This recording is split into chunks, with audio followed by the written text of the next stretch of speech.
sementara, dan kelak dalam kehidupan akhirat yang selama-lamanya Allah Subhanahu wa Ta'ala letakkan dalam mengamalkan agama secara sempurna.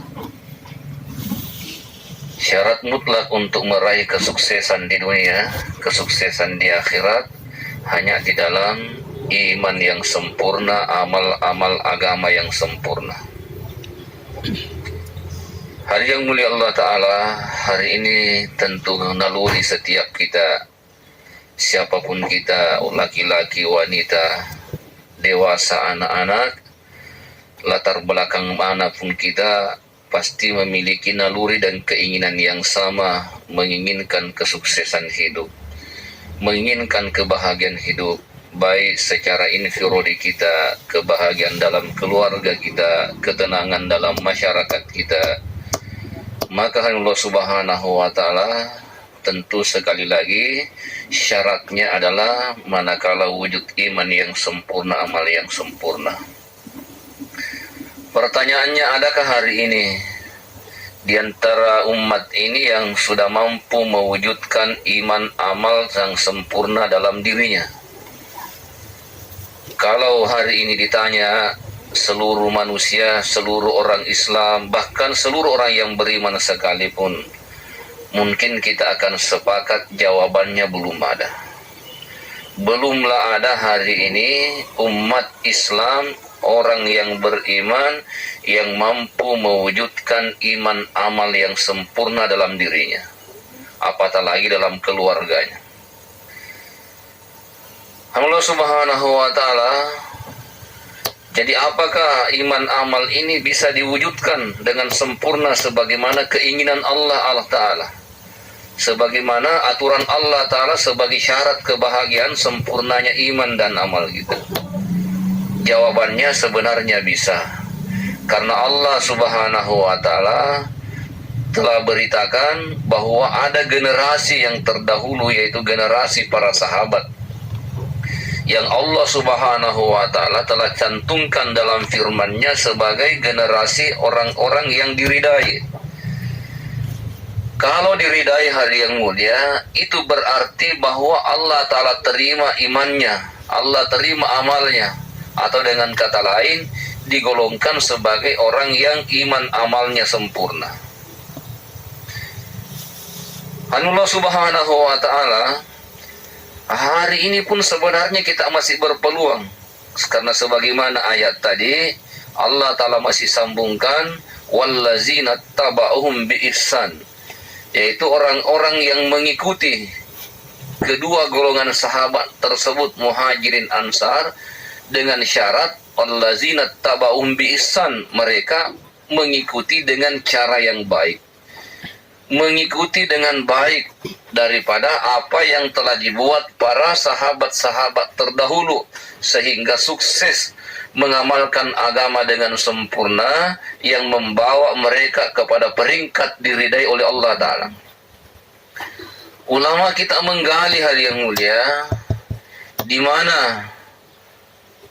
mana rahasia, di mana posisi-posisi kehidupan para sahabat yang sesungguhnya juga manusia biasa seperti kita, punya kelebihan dan kelemahan, punya profesi, punya asbab dunia, punya kesibukan-kesibukan, punya keterbatasan-keterbatasan, punya keperluan-keperluan. Tetapi Allah Ta'ala hitung mereka sebagai orang yang sukses mengamalkan agama dengan sempurna. Maka setidaknya ada 6 sifat-sifat utama yang ditemukan dalam diri setiap sahabat Rasulullah SAW. Dari latar belakang yang berbeda, dari karakter yang bermacam-macam, daripada sifat yang tidak sama, tetapi ada hakikat 6 sifat yang ditemukan menonjol ada di dalam diri setiap sahabat Nabi SAW. Dan manakala ke-6 sifat ini juga ada di dalam kehidupan kita, wujud pada diri kita, berarti kita pun berpotensi untuk mampu mengamalkan agama secara sempurna. Yang pertama yaitu dalam diri sahabat wujud hakikat la ilaha illallah Muhammadur Rasulullah. Ini adalah kalimat iman. Ini adalah kalimat iman, lafaznya iman. Hakikatnya ada di hati. Yang memiliki sahabat bukan lisannya, bukan zahirnya, bukan tulisannya, tetapi yang dia miliki adalah hakikatnya. Kalimat ini wujud di dalam hati-hati mereka. La ilaha illallah Muhammad Rasulullah, kalimat iman. Apa itu iman? Hadirin yang mulia, ya ini bukan definisinya. Iman merupakan suatu kekuatan dari dalam diri seseorang yang mampu menggerakkan dia untuk mentaati segala perintah Allah Ta'ala, mengikuti contoh baginda Rasulullah sallallahu alaihi wasallam. Itulah iman. Kekuatan dari dalam hati kita. Sehingga seseorang mampu mentaati segala perintah Allah. Maka sering kita dengarkan bahwasanya manakala kuat iman seseorang, maka amalnya juga akan kuat. Lemah imannya seseorang, maka lemah juga dalam amal. Tiadanya iman dalam hati seorang, maka hilang juga amal dalam kehidupannya. Maka hari yang mulia, maka usaha iman adalah usaha yang paling mendesak, usaha yang paling besar, usaha yang paling penting, usaha yang paling urgen yang harus dibuat oleh setiap orang. Maka yang mulia, target paling minimal kita usahakan iman kita. Target minimal standar iman yang harus kita usahakan adalah bagaimana dengan iman yang ada di hati kita mampu menggerakkan anggota badan kita untuk mentaati segala perintah Allah dan menjauhi segala larangannya. Ini standar yang paling minimal. Standar paling minimal dengan iman kita, kaki, tangan, mata, telinga, pikiran, dan seluruh anggota tubuh yang lain mampu digerakkan, digunakan untuk mentaati segala perintah Allah, menghindari segala larangan Allah. Dibawa derajat ini hari yang mulia, dibawa daripada keadaan ini, maka berpotensi sesungguhnya iman kita dikala itu terkeluar dari hati kita. Nabi SAW sampaikan, tidak akan mencuri, tidak akan berzina orang yang ada iman di hatinya. Berarti di saat kita melanggar daripada larangan Allah, di saat kita maksiat kepada Allah, meninggalkanlah perintah Allah, maka di saat itu sesungguhnya iman kita terkeluar di hati. Berarti dalam posisi tidak beriman. Orang yang dalam keadaan maksiat umpamanya, tiba-tiba datang panggilan malaikat maut, berarti dia berpotensi mati dalam keadaan tidak beriman. Hadirin yang Allah Subhanahu wa Ta'ala, ini target paling minimal. Target kita usaha iman yang sesungguhnya, bagaimana iman kita tidak terkesan dengan suasana dan keadaan. Tidak terpengaruh dengan suasana dan keadaan. Artinya dalam suasana apapun, dalam keadaan apapun yang terlihat adalah perintah Allah. Bukan suasana, bukan keadaan. Yang teringat adalah perintah Allah. Yang teringat adalah ketentuan Allah. Contoh hari yang mulia, suatu ketika seorang sahabat datang kepada Nabi, ya Rasulullah, anak saya dalam keadaan sakit perut. Maka Nabi sampaikan, minumkan dia madu karena sesungguhnya madu itu adalah obat. Maka dia pun mengerjakan apa yang Nabi sarankan, dia minumkan madu anaknya. Lepas dia beri minum madu anaknya, ternyata sakitnya tidak sembuh. Bahkan bertambah lebih daripada sebelumnya. Akhirnya dia pun balik kepada Nabi, ya Rasulullah, saya telah minumkan madu anak saya. Apa hasilnya? sakitnya tidak sembuh ya Rasulullah, bahkan bertambah parah. Minumkan dia madu, karena madu adalah obat. Begitu kata Allah, dan Allah pasti benar, perut anakmu lah yang berbohong.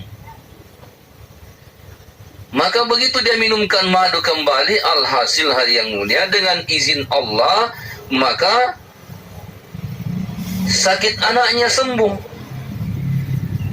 Maka hari yang mulia kita berpotensi mengalami keadaan-keadaan seperti ini. Kadang-kadang perintah Allah bertentangan dengan apa yang nampak. Kadang-kadang ketentuan Allah Subhanahu wa Ta'ala tidak sesuai dengan apa yang kita pikirkan. Tapi kita berkeyakinan bahwa Allah pasti benar, Nabi pasti benar. Keadaan inilah yang Allah Ta'ala datangkan untuk menguji iman kita. Kemarin datang corona hari yang mulia.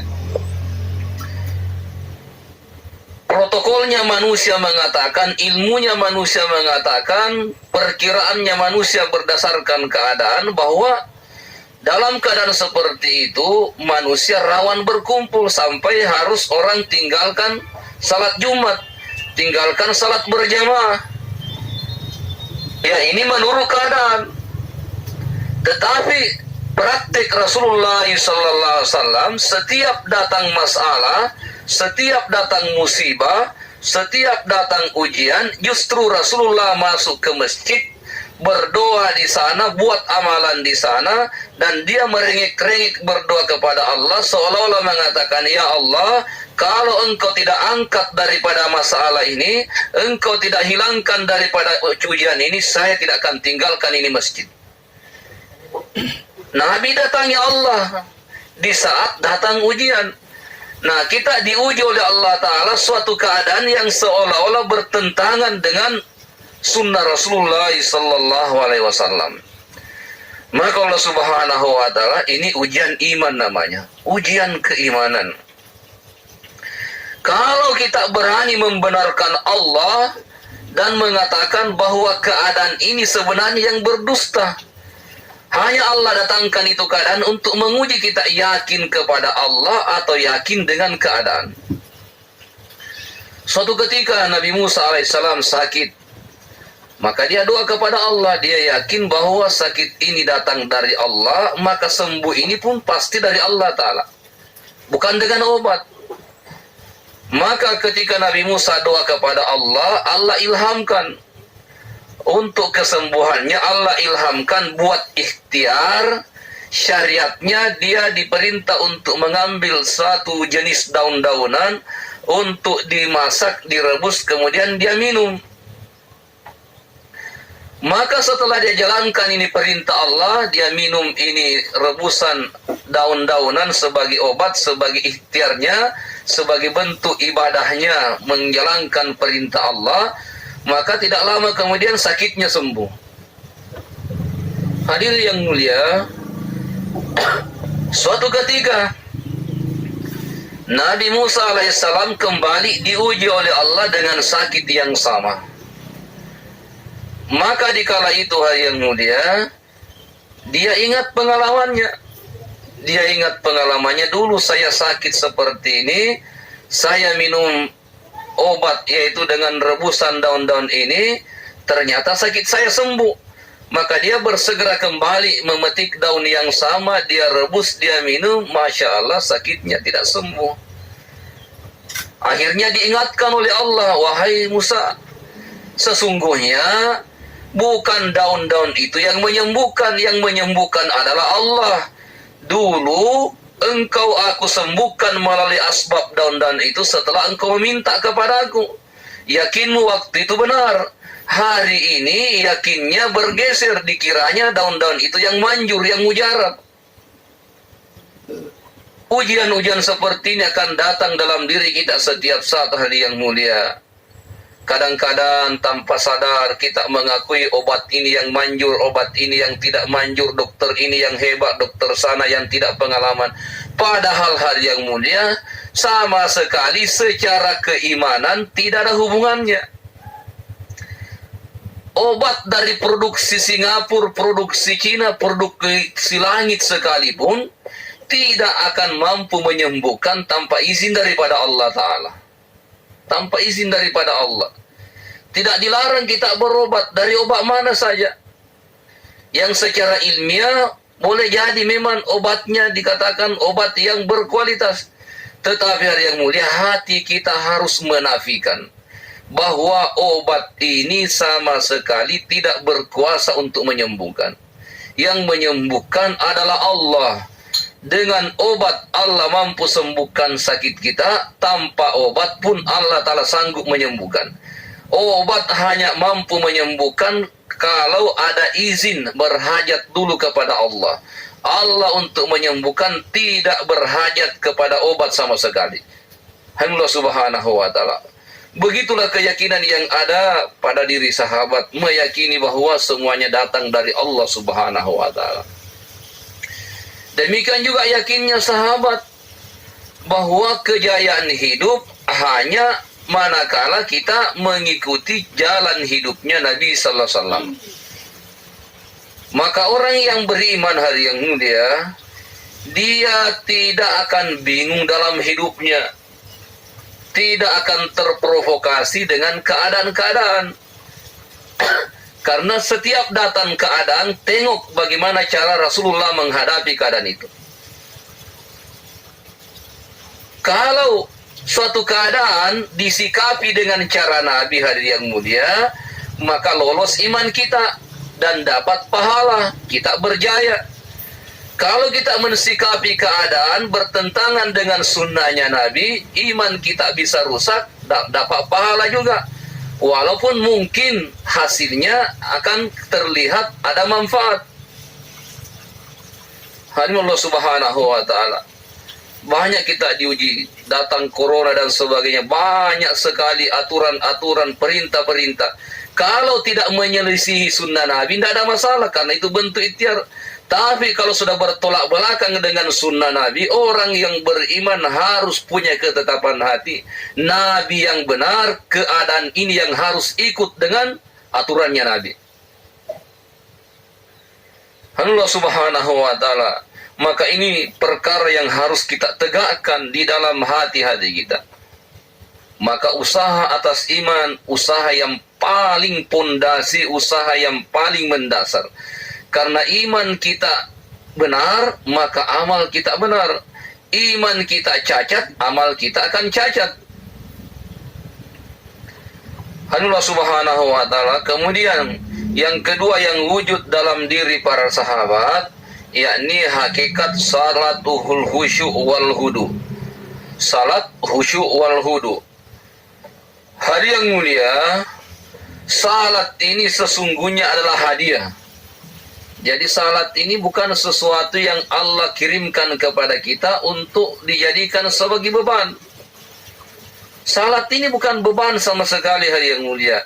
Salat ini adalah hadiah daripada Allah subhanahu wa ta'ala kepada umat ini. Bayangkan hari yang mulia, salat ini diambilnya di mana? Diambilnya di Sidratul Muntaha. Orang-orang barat yang naik ke langit ambil batu-batuan dari bulan, maka dia mengatakan bahwa batu-batuan ini sebagai sesuatu yang berharga. Karena batu-batuan bulan bukan batu-batuan bumi, diambil di ketinggian sana, walaupun batu itu sesungguhnya juga tidak ada manfaat. Salat ini hari yang mulia bukan diambil di bulan yang posisinya masih di bawah langit pertama. Tapi solat ini dijemput oleh Nabi di atasnya langit ketujuh, Sidratul Muntaha. Jangankan manusia, Jibril sendiri penghulunya malaikat di langit tidak mampu datang ke Sidratul Muntaha. Di sanalah salat ini dihadiahkan oleh Allah kepada kita. Maka penting sekali kita jaga. Coba umpamanya hari yang mulia, kita dapatkan kiriman berharga dari orang terdekat kita atau siapapun, diambil, dibelinya di Arab Saudi, dibelinya di Hong Kong, dibelinya di Amerika. berharga lagi barangnya, pasti kita jaga ini barang. Ya, seorang teman dapat hadiah dari suaminya, pakaian yang dibeli ketika dia pergi di Arab Saudi. Suatu ketika datang tamunya, dia suruh pilih-pilih.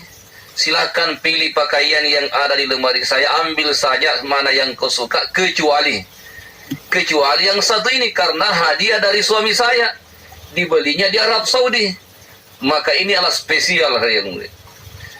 Ini sholat bukan dibeli di Arab Saudi, yang kasih kita juga bukan sembarang, tetapi Allah Ta'ala sendiri yang kasih. Kurirnya adalah Nabi, dijemput dari Sidratul Muntaha, kemudian dibekali lagi dengan kalimat, dengan pesan, wasta'inu bis sabri was salat, carilah pertolongan Allah dengan sabar dan salat.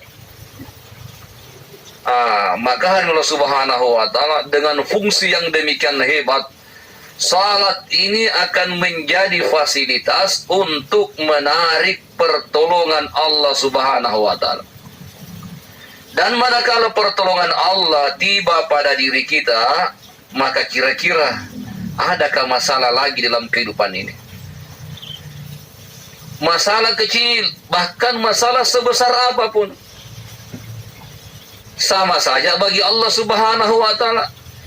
Mungkin kalau kepada manusia kita minta tolong, masalah kecil bisa ditolong. Kita pinjam uang 50.000, mungkin orang sekitar kita enteng kasih pinjam.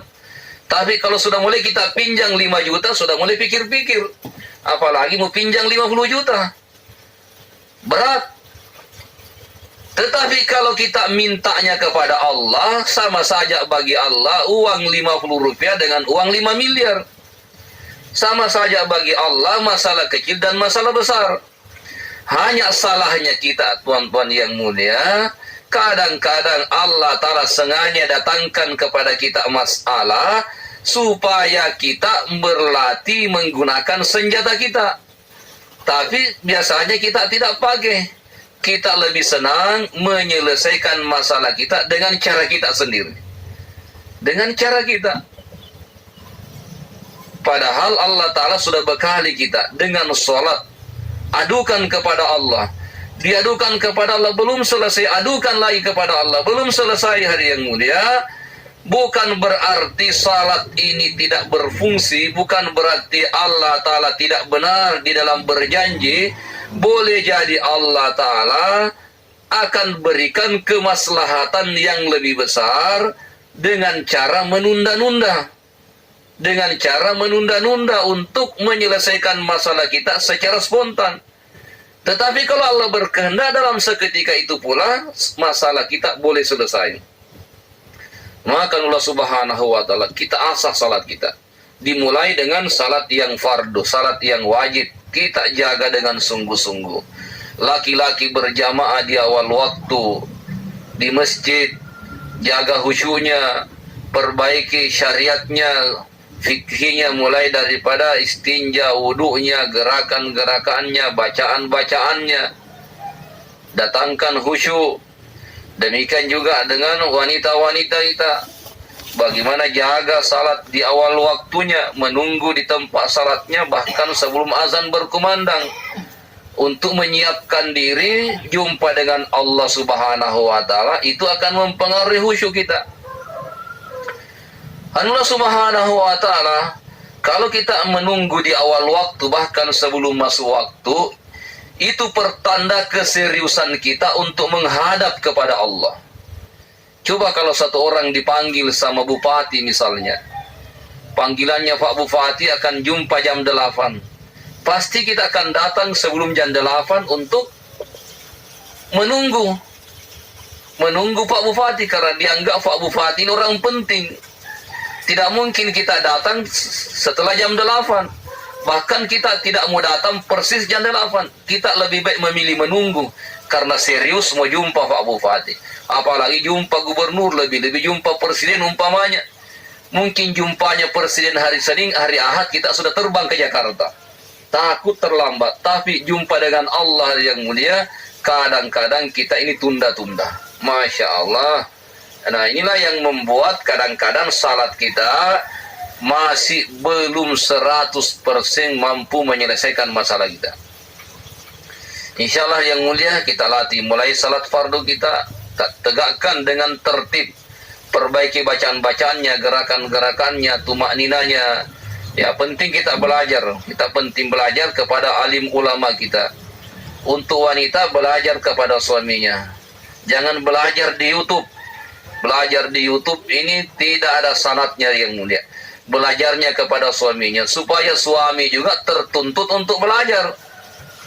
Tanya kepada suami, ternyata suami tidak tahu, maka ini PR-nya suami untuk jumpa dengan ulama.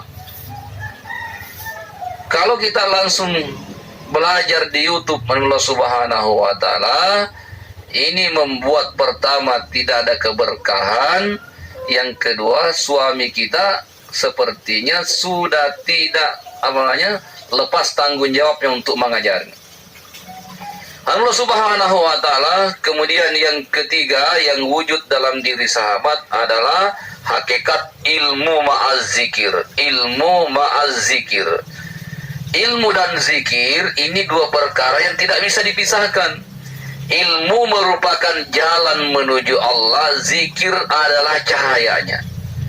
Jadi ilmu tanpa zikir adalah kesesatan, zikir tanpa ilmu adalah kejahilan. Tanpa salah satunya kita tidak akan sampai kepada Allah Subhanahu wa Ta'ala. Maka yang mulia, penting sekali kita buat usaha atas ilmu, usaha atas zikir. Ilmu yang mulia, pertama, ilmu mengenal Allah disebut dengan ilmu tauhid. Kemudian ilmu tentang perintah-perintah Allah terbagi dua, ilmu fadail dan ilmu masail.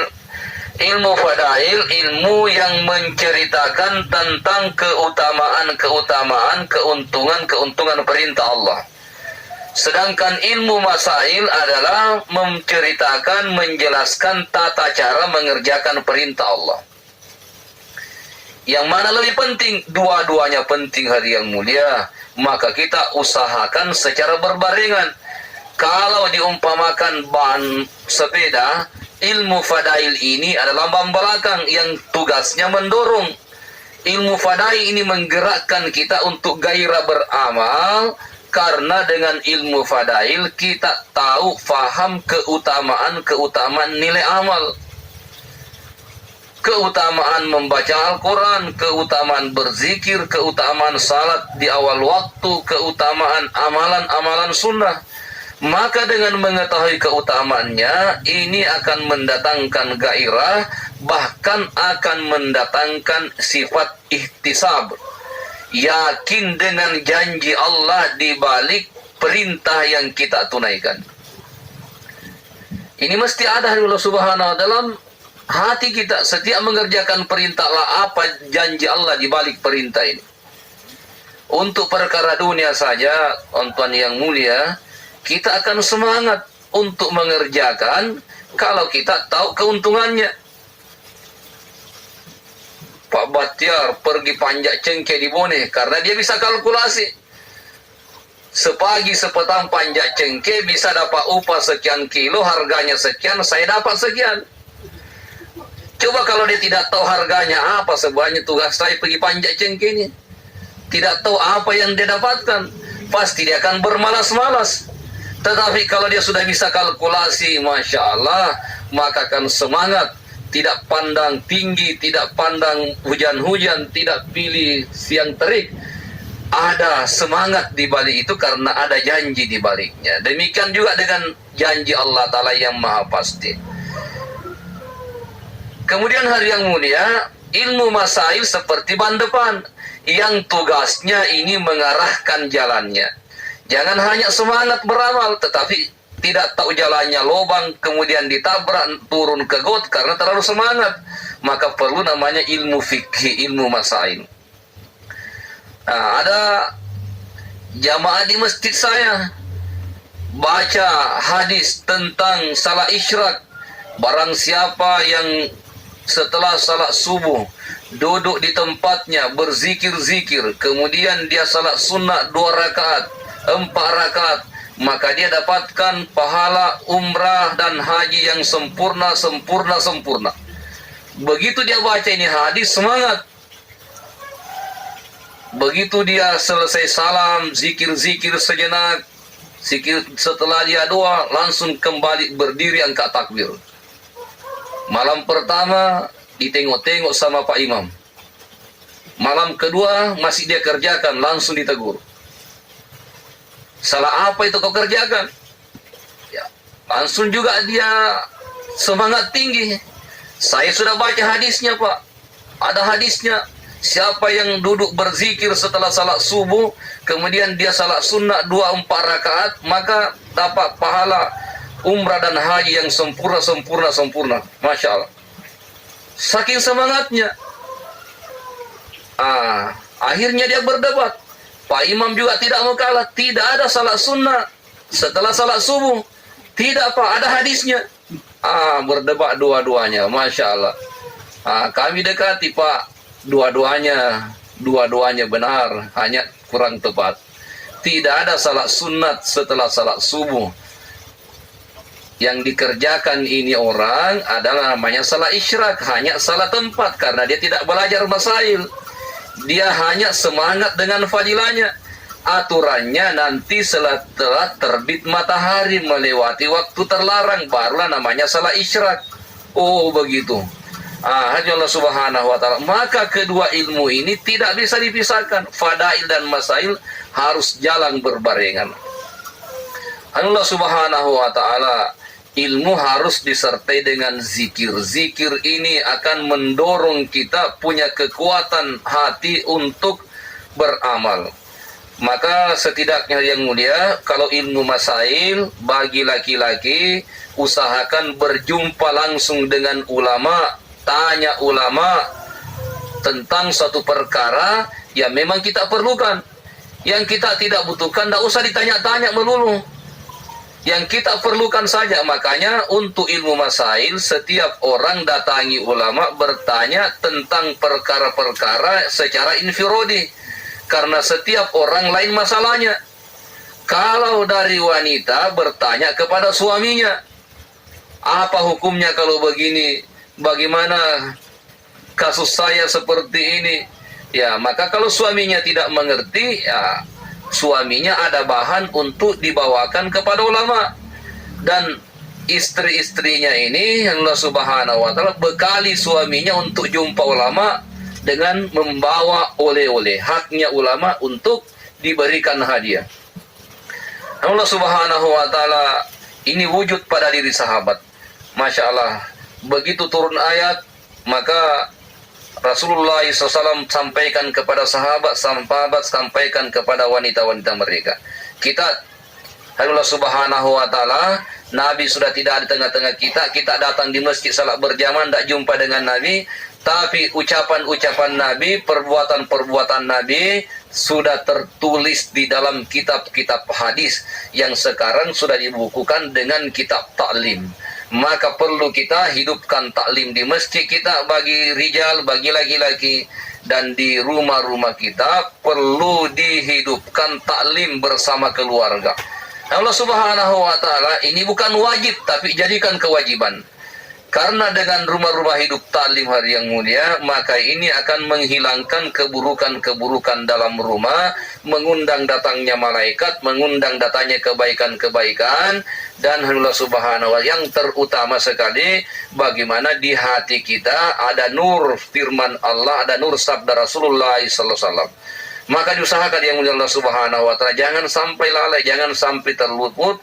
Ya, kita buat taklim di rumah-rumah kita, walaupun wajibnya tidak seperti wajibnya salat, tetapi kita memperlakukan seolah-olah wajibnya seperti salat. Kalau kita tertidur lupa salat, pasti kita akan bangun, pasti kita akan berusaha seberat apapun. Maka kita juga usaha taklim kita buat seperti itu. Nanti Allah Ta'ala akan berikan kita apa karamah di balik taklim. Allah Subhanahu wa ta'ala, ya, saya kira inilah yang kita sempat musyawarahkan sampai sifat yang ketiga, Semoga Allah Subhanahu wa taala berikan taufik kepada saya dan kepada kita semua. Ya, kita sungguh-sungguh buat mujahadah, buat pengorbanan agar Allah Subhanahu wa taala tukar dengan hidayah apa yang kita sudah ketahui, maka Allah berikan kemudahan untuk amalkan. Nabi sampaikan, man amila bima alima wa rasulullah ilma ma lam ya'lam. Siapa yang mengamalkan ilmu yang dia sudah ketahui, maka Allah taala nanti akan ajarkan ilmu yang belum dia ketahui. Subhanallah bihamdi subhanakallahumma bihamdika asyhadu an la ilaha illa anta astaghfiruka wa atubu ilaik. Subhanaka rabbil izzati amma yasifun wa salamun mursalin walhamdulillahi rabbil alamin.